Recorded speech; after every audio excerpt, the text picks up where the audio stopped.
Se tiene que hacer estas tres preguntas. ¿De dónde venimos? ¿Para qué estamos aquí? Si es que tenemos un propósito. ¿Y a dónde vamos? Son las tres preguntas más importantes que una persona se puede hacer en esta vida. Te las has hecho muchas veces, ¿verdad? Y en el fondo todos queremos saber cuál es la verdad, pero la verdad en mayúscula. ¿Cuál es la verdad? Somos un accidente estelar que en el futuro seremos simplemente una mota de polvo en un universo frío, sin estrellas, sin soles, sin galaxias, sin vida. ¿O somos el producto de un diseñador que nos ha dado un propósito y un plan para esta vida y para la siguiente? Las respuestas a estas preguntas marcan inevitablemente la forma en la que actuamos, la forma en la que vemos el mundo, nos vemos a nosotros y a los demás, incluso cómo compramos, cómo amamos, cómo vivimos. Si solo existe esto y somos simplemente un accidente estelar, el centro de todo lo que hago tengo que ser yo. Cómo me siento, cómo disfruto, cómo vivo, cómo me hacen sentir los demás, cómo amo.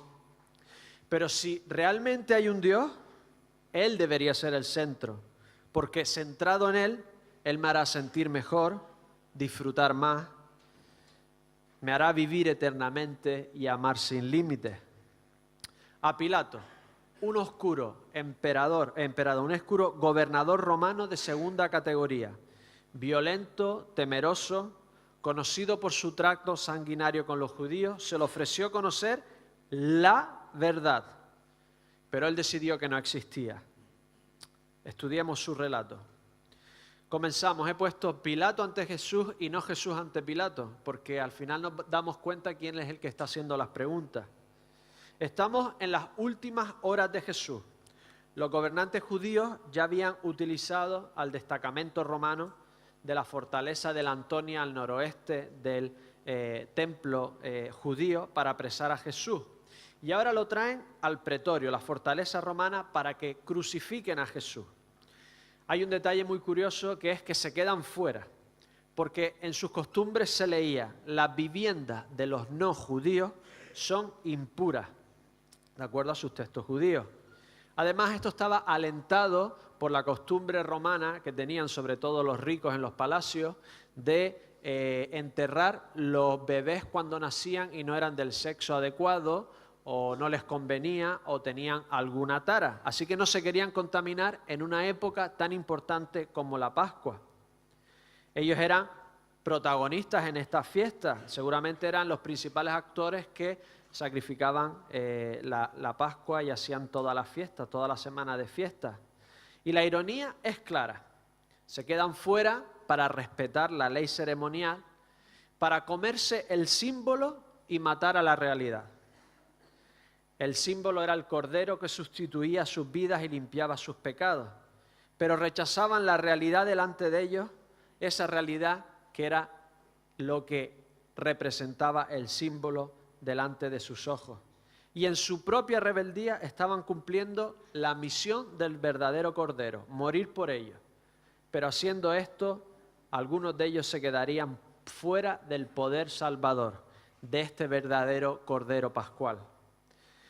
Estaban intentando agradar a Dios y no se daban cuenta que lo estaban matando. Aplicación. Lo que hacemos como cristianos solo es un reflejo de lo que Dios ha hecho en nuestras vidas. Actuar como si Dios ha cambiado tu vida, ha muerto por ti y te ha transformado sin dejar que realmente lo haga, es la forma más fácil de ir al infierno. Porque puede que nunca sepas la diferencia entre la realidad de que Dios está en tu vida o simplemente actuar como si estuviera. Vivir e intentar actuar en nombre de Dios, pero rechazando su señorío en ti, es una vida demoníaca. Pilato no se queda simplemente con su palabra, sino el versículo 29 les pide que cuál es la acusación para matar a este judío. Versículo 30 vemos como los gobernantes no quieren explicarlo demasiado. Ya les habría prestado unos soldados para detenerlo. Y Pilato era conocido por su crueldad, por intentar mantener a raya a una nación bastante rebelde con el Imperio Romano y con los otros imperios que habían estado antes, por lo que esperaban matarlo sin muchas explicaciones. Si este no fuera malvado, pecador, no te lo hubiéramos entregado. Los gobernantes saben que lo matan realmente por envidia, por motivos religiosos, pero necesitan venderlo por motivos políticos para poder crucificarlo. Pilato creo que se huele la treta un poco y les dice que por qué no lo juzga según su religión. Los gobernantes podían juzgarlo ellos, pero si lo hacían en motivos religiosos, lo normal es que lo apedrearan. Pero ya tenían fama de apedrear a profetas y no querían un mártir más. Así que querían otra cosa. Ellos podían matar solo en una circunstancia. Según el historiador Josefo, tenían el permiso romano de matar a aquellos que fuesen en contra de la santidad del templo, que intentasen ir en contra de la santidad del templo. ¿Os acordáis de Pablo que lo intentaron coger y apedrear o matar cuando creyeron que entró con 2 griegos? Es así que vemos las palabras de Jesús en una nueva visión. ¿Cómo contra un ladrón habéis salido con espada y con palos para prenderme? Cada día estaba con vosotros enseñando en el templo y no me prendisteis. Tenían la capacidad de prenderlo y matarlo, pero es así para que se cumplan las Escrituras. Ellos querían ir un paso más, no querían dejar ningún cabo suelto, que pudiesen creer que realmente era un profeta, que quisiesen creer que era un mártir de Dios. Jerusalén, Jerusalén, que matas a los profetas y apedreas a los que te son enviados. Ellos querían asegurarse de que esta figura que los había, en cierta forma, revelado al mundo lo que verdaderamente eran, los había humillado delante de toda la población, los había desacreditado, muriese y fuese claro que no era un mártir de Dios. Lo querían levantar en un madero. Deuteronomio 21:23. No dejaréis que su cuerpo pase la noche sobre el madero. Sin falta lo enterrarás el mismo día, porque maldito por Dios es el colgado, y no contaminarás tu tierra que el Señor tu Dios te da por heredad. Pero si os dais cuenta, los judíos podían haber, si solo lo querían matar, podían haberlo intentado matar. Pero ¿os acordáis de Pablo que juraron matarlo asaltando la compañía romana y que no comerían hasta que lo hubiesen hecho? Ellos lo podían haber intentado matar, pero no querían. Querían hacerlo de forma pública y querían hacerlo de una forma que la Escritura demostrase que era un maldito de Dios, colgarlo. Pero en Deuteronomio, colgarlo de un madero era ahorcarlo. La crucifixión todavía no estaba en esa época. ¿Por qué no piden entonces que lo cuelguen? Querían matarlo de la forma más humillante, más despreciable, más vergonzante que existía. Porque Jesús los había humillado públicamente tantas veces que querían hacer un ejemplo de él. Querían que muriese desnudo en sus propios excrementos, rodeado de insectos y de alimañas, ahogado en su propia saliva. Pero Dios estaba en control. Juan 18:32, para que se cumpliese la palabra que Jesús había dicho, dando a entender de qué muerte iba a morir. ¿No se dan cuenta que intentando demostrar al mundo que era un blasfemo, intentando demostrar al mundo que era despreciado por Dios, intentando que fuese un ejemplo público, lo que estaban consiguiendo era totalmente lo contrario a lo que intentaban? ¿No se daban cuenta que subiéndolo en lo alto para matarlo en un madero, Jesús mataría la muerte y la maldad? Efesios 4:8. Subiéndolo a lo alto, llevó cautiva la cautividad y dio dones a los hombres. James Stewart, en el Strong Name, lo dice de una forma muy clara. Esta frase es una frase gloriosa. Jesús llevó cautiva la cautividad. Es decir, los triunfos de sus enemigos los usó para su derrota. Él transformó sus oscuros logros para alcanzar su fin, no los suyos. Escuchar estas palabras con mucha atención. Lo clavaron al árbol sin saber que con este acto estaban poniendo el mundo a sus pies. Le dieron una cruz sin adivinar que lo convertiría en un trono. Lo arrojaron afuera de las puertas para morir, sin saber que en ese preciso momento estaban levantando todas las puertas del universo para dejar entrar al Rey. Pensaron en eliminar sus doctrinas, sin entender que estaban implantando de manera imperecedera en sus corazones, en los corazones de los hombres, el preciso nombre que pretendían destruir. Pensaron que habían derrotado a Dios poniéndolo de espaldas a la pared, inmovilizado, indefenso y derrotado, pero no sabían que era Dios mismo quien los estaba juzgando. Jesús no venció a pesar del oscuro misterio de la maldad. Él conquistó a través de ella.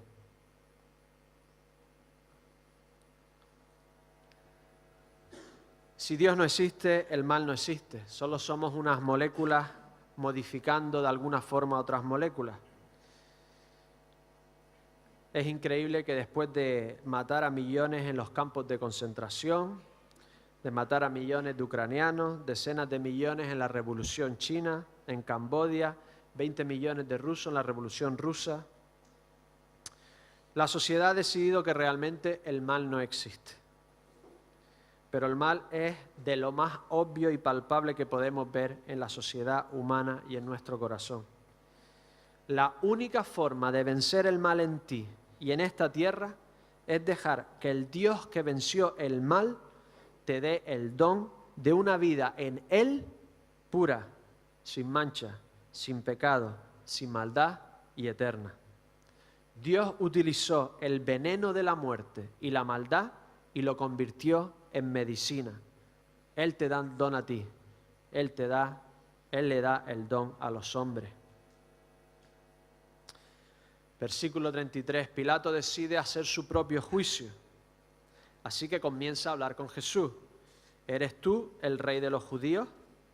Jesús le respondió, ¿dices tú esto por ti mismo o te lo han dicho otros? Seguramente, como ya habían utilizado soldados romanos, algo le había llegado a Pilato. Pero dicen que a quien no quiere encontrar la verdad, decírsela es darle más excusa para malinterpretarla. ¿A qué tipo de rey se refería Pilato? Don Carson lo expresa muy bien.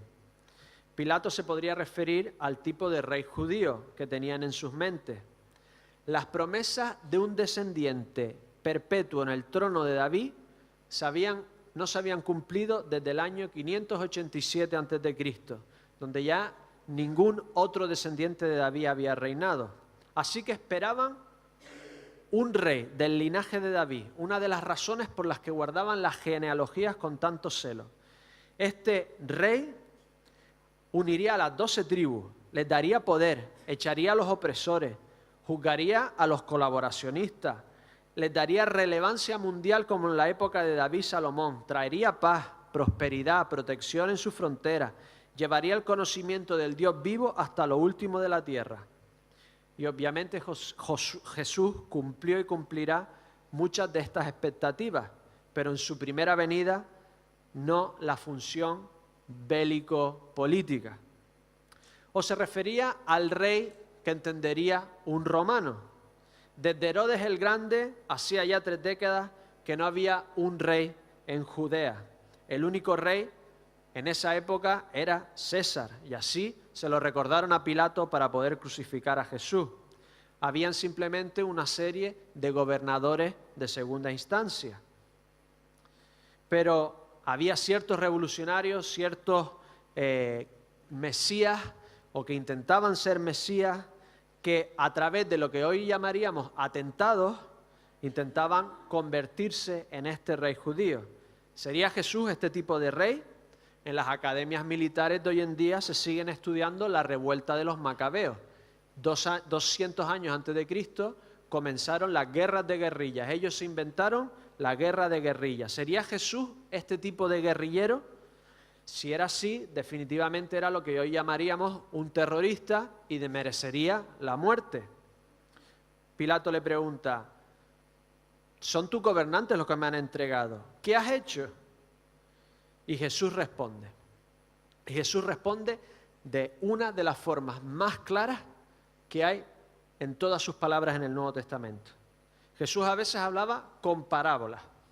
Una parábola es como un rodeo, no es la forma más corta de ir entre un punto y otro, ¿no? Es como dar un rodeo. Otras veces Jesús les decía palabras casi incomprensibles para ellos, otras veces tan duras que no los podían aceptar. Pero aquí enseña todas las cartas, aquí lo dice claramente. A nosotros se nos escapa un poco estas palabras, esta claridad, porque no estamos en su época y tenemos otros conceptos en la cabeza. Pero esto es lo que responde Jesús. Lo voy a leer, después lo voy a resumir y después lo voy a intentar explicar. Jesús respondió: mi reino no es de este mundo. ¿Qué es lo primero que se te viene a ti a la cabeza con eso? Si mi reino fuera de este mundo, mis servidores pelearían para que yo no fuera entregado a los judíos. Pero mi reino no es de aquí. Le dijo entonces Pilato. Luego, ¿eres tú rey? Respondió Jesús. Tú dices que yo soy rey.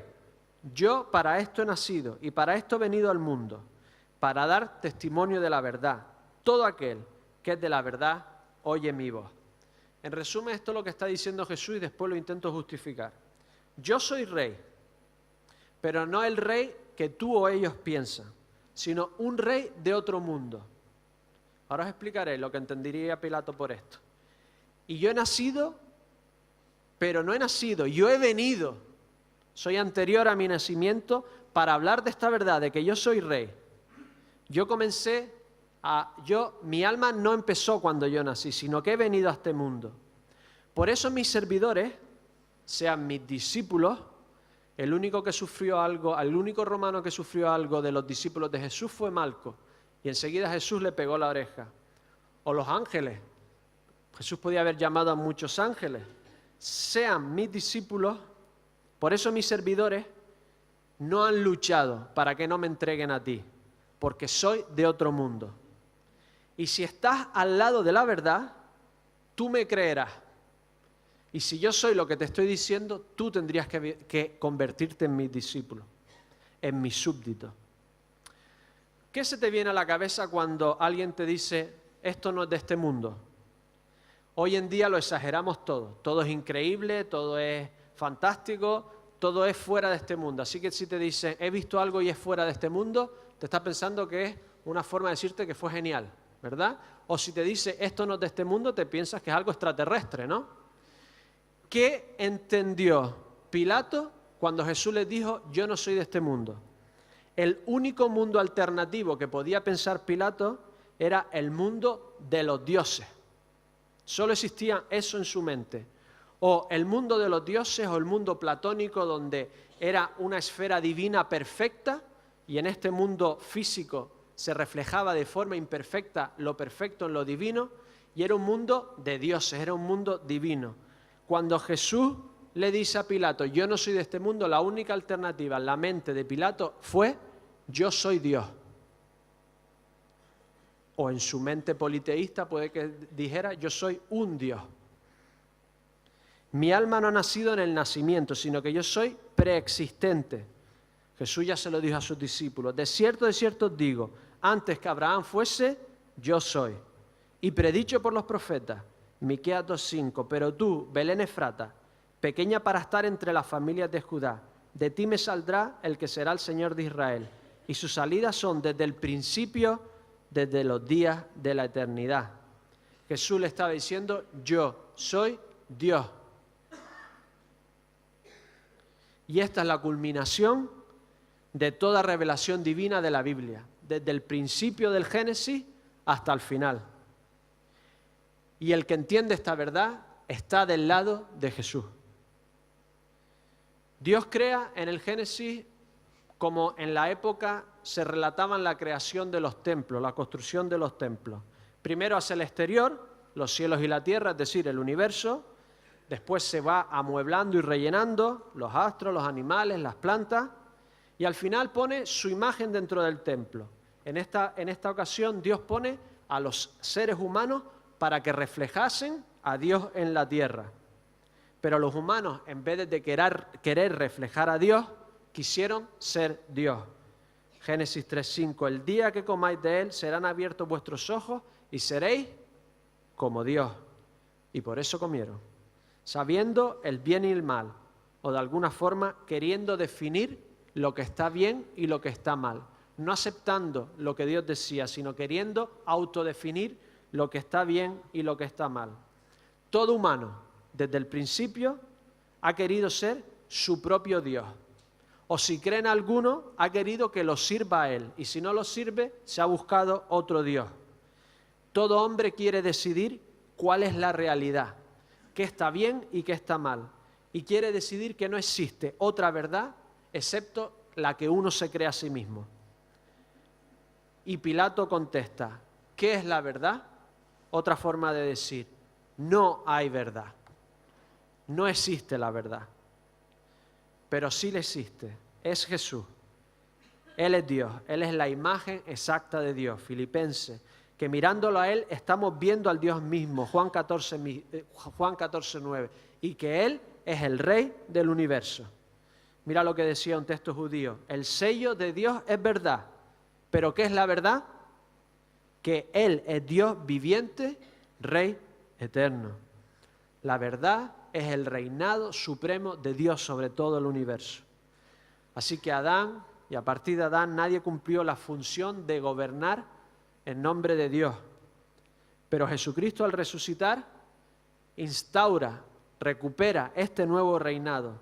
Y al resucitar no viola las leyes de la naturaleza, sino crea una nueva naturaleza. Jesús es la respuesta a todas las preguntas posibles, espirituales, morales y científicas. Jesús comenzó un reino al resucitar de la cruz y Él es el Rey que está avanzando su reino como una semilla de mostaza que se está convirtiendo en un árbol imponente, increíble. Dios quiso reinar este mundo a través del hombre, pero el hombre no quiso reinar para Dios, sino ser Dios. Así que por un tiempo reinó a su pueblo y puso su gloria en un tabernáculo. Pero este pueblo quiso un rey humano. Y al terminar el fracasado reino humano, Dios dejó partir su gloria del tabernáculo. Así que se encarnó en un humano y reveló su gloria en Jesús. Y Jesús es ahora quien reina. Apocalipsis 19.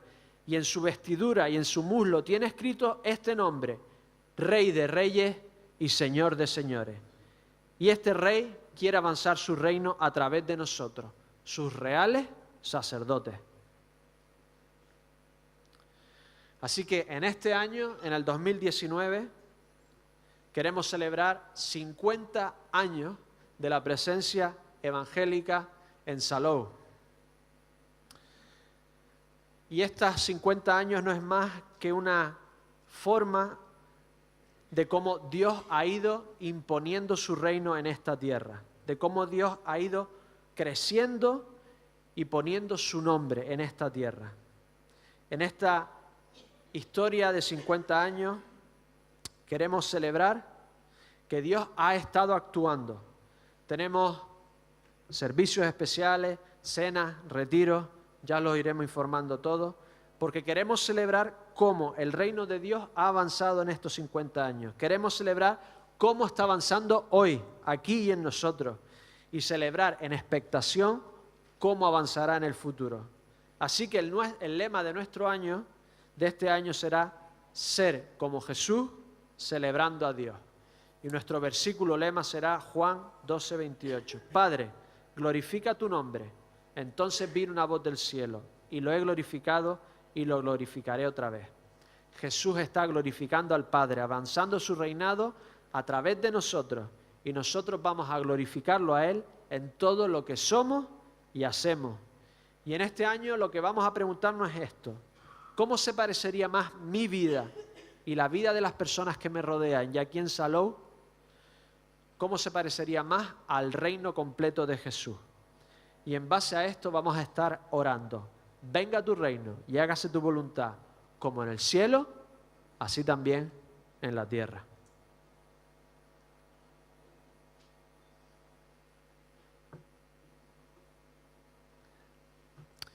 Pilato vio que Jesús no era un peligro político, que no era un terrorista intentando ganar el título de rey para quitar a César. Pero tenía un problema. Había una costumbre en la época de la Pascua, y él no quería ser impopular, de soltar a un delincuente. Así que tenía a Jesús Barrabás, que era lo que diríamos hoy en día un terrorista. Tenía las manos manchadas de sangre. Y tenía a este Jesús, un predicador popular, que había hecho milagros, y pensó que iba a cambiar a uno inofensivo por a otro que era un peligro para Roma. Así que les ofrece cambiar este Jesús Barrabás y soltar a Jesús en vez de a Barrabás. Yo propongo en esta mañana que seguramente los gobernantes aprovecharon esta turba que querían que liberasen a Barrabás para crucificar a Jesús. Vemos cómo los gobernantes hicieron todo un poco a la prisa, escondidos, de noche, y de repente hay una turba enorme pidiendo crucifícalo, cuando habían estado unos días antes alabándolo como Mesías. Creo que aprovecharon los gobernantes esta turba para presionar a Pilato para la crucifixión de Jesús. Bueno, podemos aprender algo de esto de Jesús y de Jesús Barrabás. Jesús significa Dios salva. Y Barrabás, ¿sabéis lo que significa? ¿Sabéis qué significa Abba? Abba Padre, ¿significa? Padre, ¿no? Barrabás significa hijo del Padre. Es decir, Jesús, el inocente, tiene que morir en lugar del culpable para que se convierta realmente en hijo del Padre. Para ser hijo de Dios, tienes que aceptar que el Hijo de Dios lleve tu culpa y muera en tu lugar. Para convertirte en Barrabás, tienes que dejar que Jesús muera por ti. Pilato pregunta, como en todo buen juicio romano, al condenado 3 veces. ¿Quién era? ¿Qué estás haciendo? En los juicios romanos se preguntaba siempre 3 veces para asegurarse de certificar la verdad y que se estaba haciendo justicia. No nos extraña ahora por qué se le pregunta a Pedro 3 veces y por qué Jesús le vuelve a preguntar a Pedro 3 veces. Pero en la tercera ocasión Jesús no le contesta, porque Pilato simplemente no quería creer.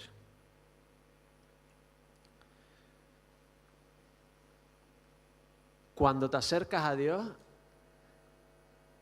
¿quieres que no exista para poder hacer lo que tú quieres y definir tú qué es la verdad y lo que está bien y lo que está mal? ¿Te has acercado a Dios realmente buscando a Dios? Hoy de Pilato tenemos algunos escritos, una inscripción en una pared, y el año pasado se encontró un anillo con el nombre de Pilato. De Jesús tenemos 1.000 millones de personas que claman que es su rey. De Pilato queda una frase en todos los libros de frases. ¿Qué es la verdad? En Jesús nos queda poder encontrar el camino, la verdad y la vida.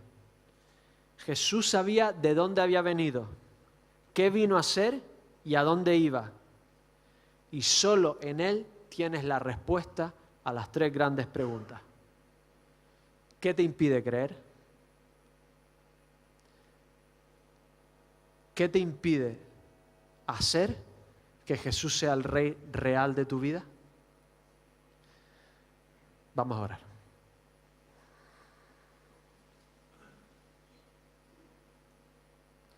Señor, tú convertiste una cruz en un trono. Te echaron fuera de las puertas y tú levantaste las puertas del universo, Señor, y nos abriste el camino al Padre. Y tú puedes transformar nuestra vida en algo glorioso, Señor, en algo que realmente te glorifique, en algo que realmente brille, Señor, en algo que realmente sea el propósito por el cual nos creaste. Te pido en esta mañana que si alguno no te conoce, que se entregue a ti, que deje que reines en su vida. Ayúdanos, Señor, a ponerte en el lugar adecuado, a ponerte a reinar en todos los recovecos de nuestra vida, de nuestra mente, de nuestro corazón, de lo que pensamos, de lo que queremos, de lo que anhelamos y de lo que vivimos. Te lo pedimos en el nombre del Señor Jesús. Amén. Vamos a terminar con una canción.